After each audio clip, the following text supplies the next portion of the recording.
নমস্কার বন্ধুরা, কাকুলির রান্নাঘরে সবাইকে স্বাগত। আজকে আমি রান্না করব হাতে মাখা পাঙাশ মাছের ঝোল। তার জন্য নিয়ে নিয়েছি আমি মাছটা কেটে ভালো করে ধুয়ে রেখেছি, আর নিয়েছি পেঁয়াজ রসুন একসঙ্গে বেটে নিয়েছি, আদা জিরে লঙ্কা বাটা,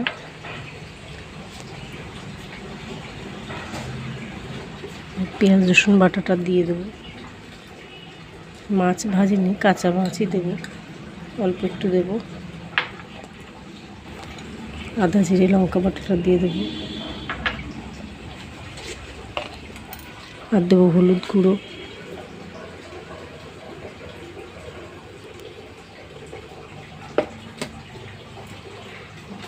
দেবো লবণ, দেবো একটু সস,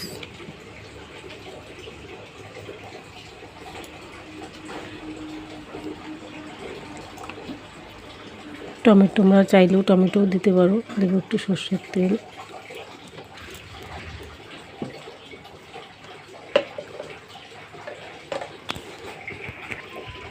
এবার আমি হাতের সাহায্যে মেখে নেব।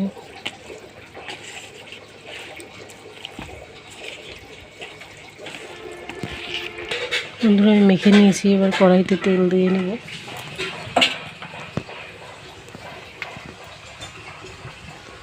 কড়াইতে একটু তেল দিয়ে গোটা গরম মশলা দেবো।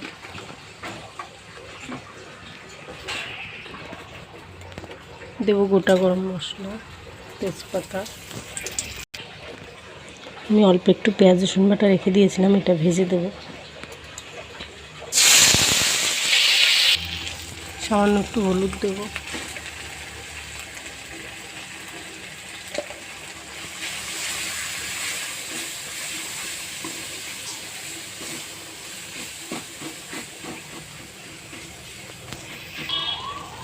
ভাজা হয়ে গেছে। এবার মেখে হাতে মাখা মাছটা দিয়ে দেবো।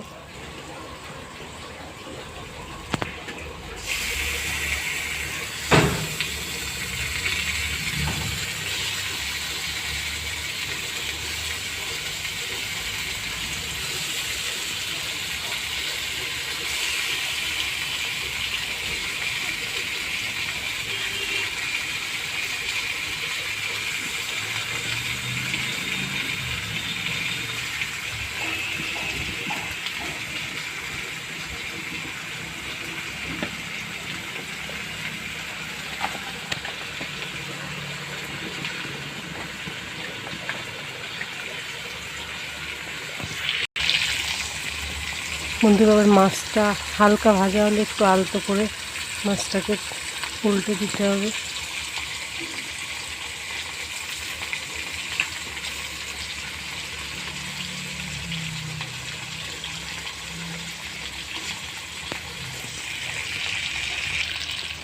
হালকা হাতে মাছগুলোকে উল্টে দিয়েছি, এবার তেল বেরোতে শুরু করেছে। আর একটু হলে জল দিয়ে দেবো। আর আমি একটু আলু ভাজা করে রেখেছি, একটু আলু দেবো। আপনারা চাইলে দিতে পারেন, না হলে না দেবেন।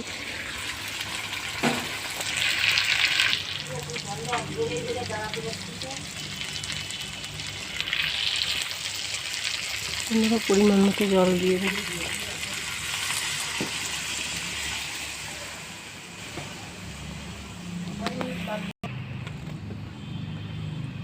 বন্ধুরা, পরিমাণ মতো জল দিয়ে দিয়েছি। এবার দেবো একটু নুন আর একটু হলুদ, আর আলুগুলো একবারে দিয়ে দেবো।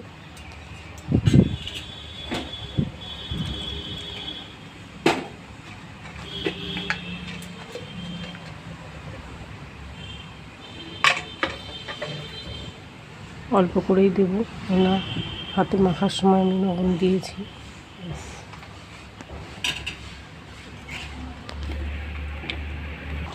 বন্ধুরা, ঝোলটা হয়ে গেছে, এবার নামিয়ে ফেলবো। একদম ঝামেলা ছাড়াই, কম সময়ে মাছ ভাজাভাজি লাগবে না। একদম দারুণ একটা রেসিপি। আপনার বাড়িতে তৈরি করে দেখবেন, দারুণ লাগবে। আর অবশ্যই আমাকে জানাবেন, ভালো লাগলে সাবস্ক্রাইব করবেন। নমস্কার বন্ধুরা, আজকের মতো টাটা।